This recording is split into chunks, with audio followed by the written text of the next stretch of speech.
السلام عليكم ورحمة الله وبركاته. مدرر سمال اليوم مدى إسلام كي وإن السلام يا مركز تأجوك تنبا waxaan rabaa inaan wax yar ka idhaahdo dowlad isku sheegii Soomaaliya oo yiri Masar baanu la soo galay ballan la soo galay difaac maxaan ku idhaahdaa in difaacaysa heshiis difaac baanu soo wada galay isla imikaba waxay sheegayaan ciidamada soo la keenayo Masar baa ciidamo keentayo ciidamada la soo dhoobayo wax noocaas oo waxba ka jirin been ah haddii aad xasuusataan markii Soomaaliland iyo Itoobiya heshiiska ay galeen waxay noo soo sawireen maxaan ku dhahaa maraakiib waaweyn oo Turkigu soo dirayo oo leeyin Turkigii baa soo diray Turkiga maanta waa soo dhaqaaqay waa lagu kala baxayaa dagaal baa dhacaya allaala iyo wax ka suurta galay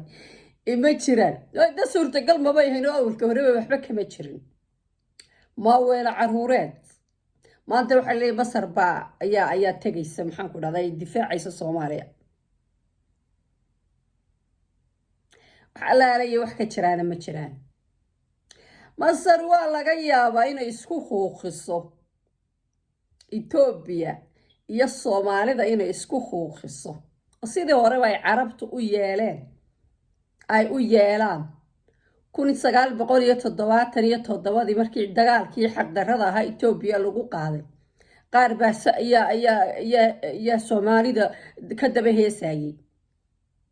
inta waxoogaa qoryo yaryar oo akayaa siiyeen oo yidhaahdeen waa wadkii Itoobiya noloshii Soomaalida riwaayad u dhigay Soomaalida maantana sidii kale ayay Masar wadaa riwaayad bay u dhigaysaa ito daraheeda gaarka ah bay ilaashanaysa waa dhici kartaa in dagaal halkaa ka dhaco oo Itoobiya iyo wadamada ay Soomaalidu macnihiisu baryayaan ay ku baryayaan difaaca inuu dagaal ka dhex dhaco laakiin waxay keeni karaan waxoogaa inay caawimo siiyaan waxoogaa huba iyo wax la mid inay siiyaan wiilal Masaari u dhiman maayaan Soomaali qofka waxa isla waxa weeyaan waa qof aan habeenna jirin waxay garashada siin laadahay iyo caqligooda uu siin laayahay war wadankan Somaliland la yiraahdo ama badiisa ha iibiyo ama ha bixiyo asaga iskale kolleynba isu iman mayno aan dagaal ka badbaadno laakiin waxay u egtay qori xaabadii dabka lagu shiday ay noqon doonaan Masar danaheeda gaarka ah bay ilaashanaysa oo laga yaabo in Soomaalida xaabo ka dhigato dagaal ka dhex rido waxa ay markaya dad maxay ku idhaahday berigii 1977 Soomaali baa gacan sareysay nimanka waa ka adkaan jirnay berigaas waxa dagaalamaysay Soomaali oo majoritigeedu wada socdo dadkii dagaalka ku jirayna waxay ahaayeen reer Somaliland maanta kulama soo dagaal galayaan way kula dagaalamayaan oo Itoobiya iyo Somaliland wada socda iyo Soomaali iyo waxay wadato ayay noqon doontaa beenta la akhriyo durba qaar bay gelisay rajo Soomaalidu waxa weeyaan khiyaamada dadka dunida ugu khiyaamada badan ugu beenta badan ugu caqliga xun weey sidaan anigu aaminsan sababtu tahay hadda durba qaar ba hadlayo waxay ku leeyihiin dagaalku ha dhaco Itoobiya kuwii ogaadeenkii Itoobiya joogay dagaalku ha dhaco inagu aan ka faa'iideysano gobolkeena aan xoreyno waxay ku darayaan marka hadda Soomaalinaha noo tiraahdo ogaadeen baa dalka xoreeyay hadhowto markuu xoroobo waynu ka wada hadli doonaaye horta waa waxa Soomaalidu dagaalkii hore 1977 wuxuu ka dhicisoobay dad ayagu wax gaar ah rabay Soomaalida kale doonayay inay u dhintaan oo u dagaalamaan Soomaali khiyaamo kama dhamaato xumaani kama dhamaato been kama dhamaato waa dadka waxay ku leeyihiin reer Somaliland oo Itoobiya dal bay idinka qaadaysa Ethiopia waa cadowgiina anna walaalkaabaana waa okay wixii ay kugu sameeyeen magaalooyinkaagii ay dumiyeen dayuuradihii ay kugu garaaceen sida ay kuu xasuuqeen wax culaysay ku haysa ma jirto laakiin Ethiopia laga hadlaya Ethiopia intay Soomaali inoo geysatay Ethiopia ma inoo geysatay waxay Soomaali waxaan arkay hadda niman hadlayo oo dadka maxaan ku raadayay degan gobolka ay ku sheegaan Ogaadeniya waa la kufsaday waa la garaacay waa la xirxiray waa la kanay oo Ethiopia ayaa waxa soo dhan samaysay inta ay sheegayaan Soomaaliland baa lagu sameeyay ma ka hadlayaan waxa ku leeyahay walaalaynu nahay laakiin inaan ku cunaa waa sax walaalaynu nahay inaan ku dhaco waa sax walaalaan nahay inaan dayuurada kugu dhacon caasimadaada iyo magaalooyinkaaga dumiya sax bay ahayd walaalaynu nahay oo maanta inaan tuure aan leeyahay aad xukuntaa waa khalad haddii tuure aad leedahay Soomaaliland xadkeeda uu ku dhaco waan kugula dagaalamayaa kuma ogoli laakiin walaalaynu nahay waxa nooca u fikra abidkii maarag maantadan u dambaysa gooja cadda laga dabaldegaya yaa ku dagaalamay gooja cad dagaalku meel qurac iyo waxa la yiraahdo ka socod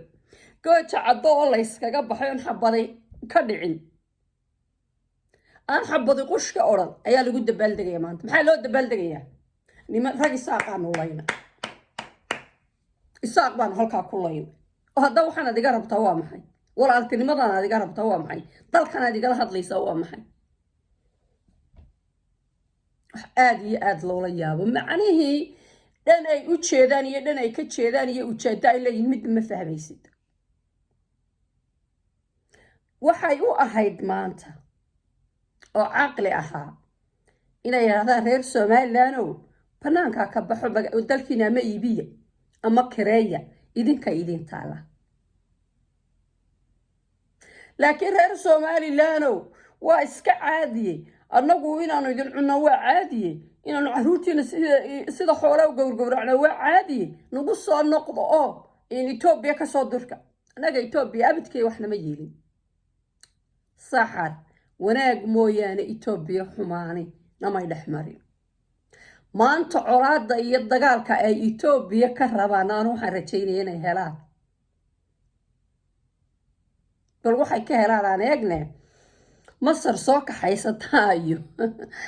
maxaa guraa Turki soo kaxaysatayaaba sida aad u faraqleedahay iyo Ethiopia way surantii laakiin lambarkiina xijista hadhowto Soomaaliland saxar kuma dhacayo anaga halkayaga uma dagaal iyo colaadtoona soo gaalmayso Ethiopia way garanaysaa xadka halka ka geli doonto halka cadawgu kaga soo socdana way ogtahay Soomaaliland cadawna uma aha dagaal lagama qaadi karo sidaadaas ay ahaanaysaa xadka Soomaaliland iyo Ethiopia u dhaxeeya nabad buu ahaanaya halkiisaas uu ahaanaya halka Ethiopia dagaalka ka gelayso way garanaysaa Masarna inay kullu goyso mooyaane ma aaminsani haba yaraatay inuu wiil reer Masari ku dhimanayo Soomaaliya xoga yaro huba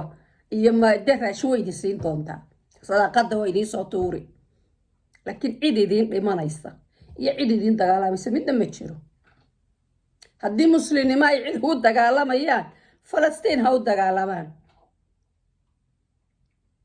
laakiin waa been wax ka jira ma jira laakiin